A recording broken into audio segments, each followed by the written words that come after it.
자, 최근에 LH 임직원들의 토지 투기 의혹이라는 21세기 최대 부동산 스캔들이 터지면서 국민들의 분노가 엄청나기도 했죠. 국민들은 공기업 LH를 즉각 해체하라고 성토를 하였고, 변창흠 국토부 장관이 모든 책임을 지고 사표를 제출했기도 합니다. 시한부 사표 수리 이렇게 하지만은 무슨 말도 안 되는 소린가 하네요. 바로 나가야죠. 입장에서는 정말 다행으로 해체 수준까지는 가지 않게 되었지만은 이 기재부와 국토교통부를 중심으로 조직 축소 등 구체적인 개편 방안이 논의되고 있다고 합니다. 자, 아마 LH를 2009년에 합병된 한국토지공사와 대한주택공사 양사체제로 해체까지는 하지 않는 이유는 3기 신도시와 2사 부동산 대책에서 나온 공공주택 복합개발사업, 공공기관 직접 시행 정비사업 등을 추진하는 데 있어서 LH 역할이 그만큼 준비하다는 거겠죠. 네, 자, 국민들 상대로 토지 사기나 마찬가지인 이 범죄를 저지른 것은 정말 용서받지 못할 일이나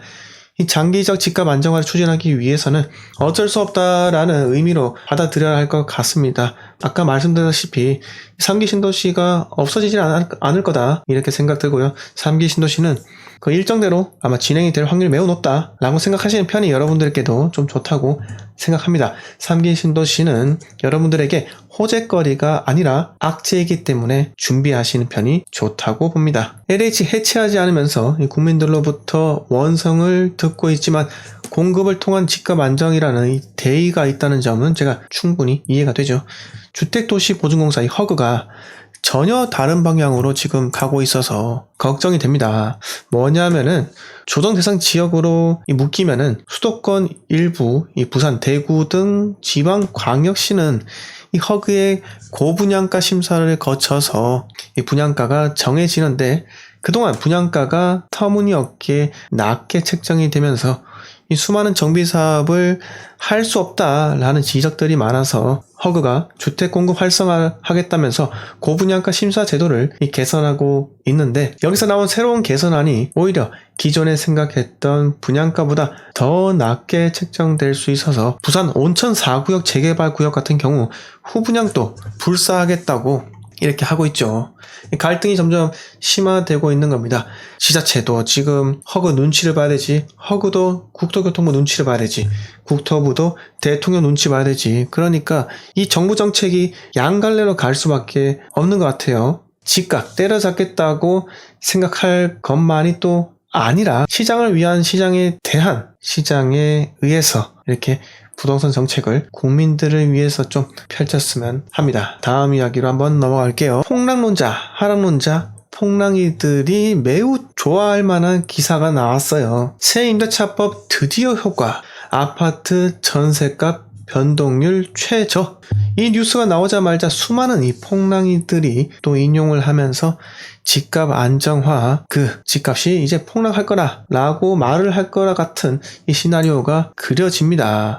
참 그들은 제가 보기에는 단순한 것 같아요. 기사를 살펴보면은 수도권 아파트 전세값 변동률이 새 임대차법이 시행된 지난해 7월 말 이후 가장 낮은 수준을 기록했다고 합니다. 서울 아파트 전세값도 90주 연속 상승세를 이어갔지만 상승폭이 줄었다고 하고요. 여러분들이 직접 이사를 간다고 하면은 가장 최우선적으로 고려하는 부분이 어떤 게 있습니까? 결혼을 하실 분들이라면 결혼식 일정에 맞출 것이고요. 자녀가 있다면은 이 자녀의 학기 일정을 고려할 것입니다. 마찬가지로 내가 들어가면 누군가는 나가야 되잖아요. 맞죠? 전세로 들어가면은 거기 집주인이 살던, 전세 세입자가 살던 밖으로 나가야 됩니다. 그런데 나가야 되는 사람 역시도 방금 말씀드린 점을 고려할 수밖에 없는 것이죠. 결혼식이 보통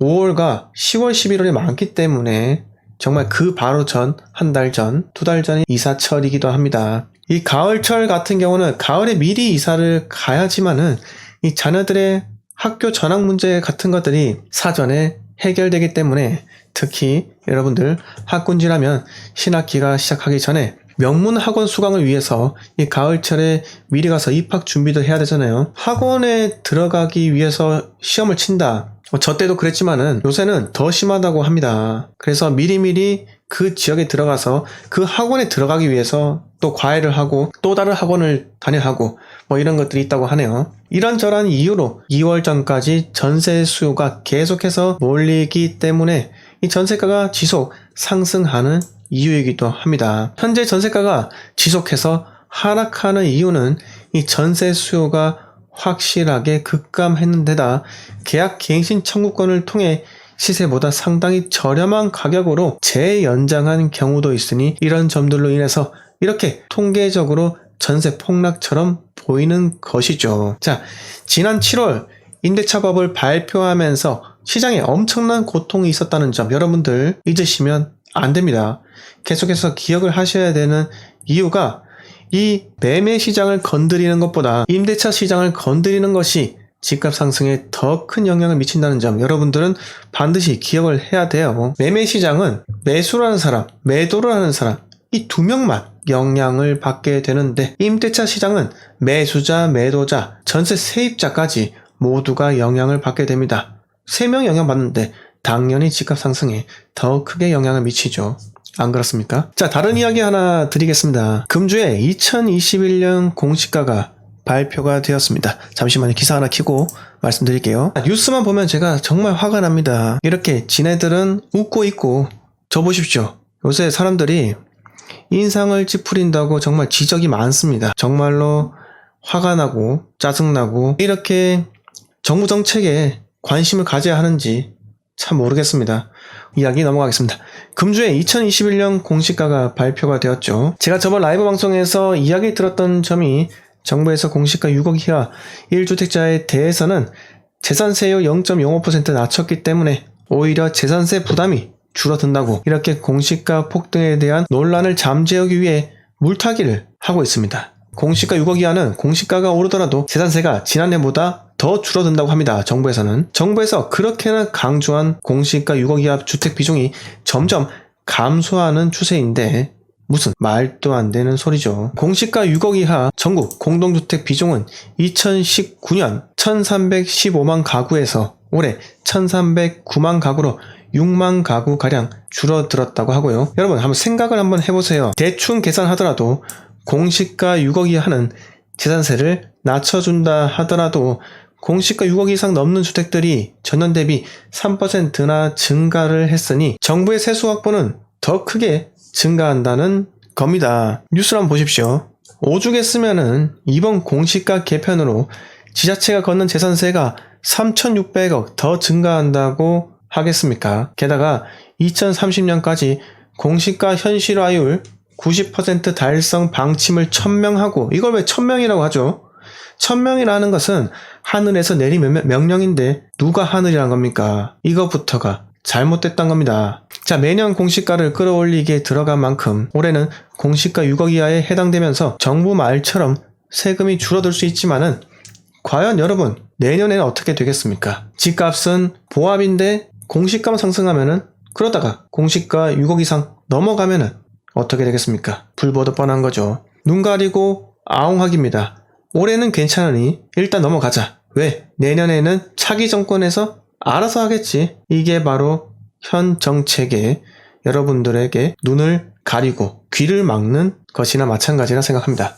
왜 이렇게 정부는 국민들을 속이기에 혈안이 되어 있을까요? 제가 마지막으로 한마디 드리자면은 공산주의 국가 같은 경우는 우리나라와 대표적으로 다른 점이 있어요. 물론 체제 차이도 있지만은 이 공산주의와 민주주의라는 체제 차이도 있지만은 공산주의 국가에서는 국민들이 모두가 평등한 유토피아에서 살고 있다는 것을 잊어버리면 안 되잖아요. 나는 항상 유토피아에 살고 있어.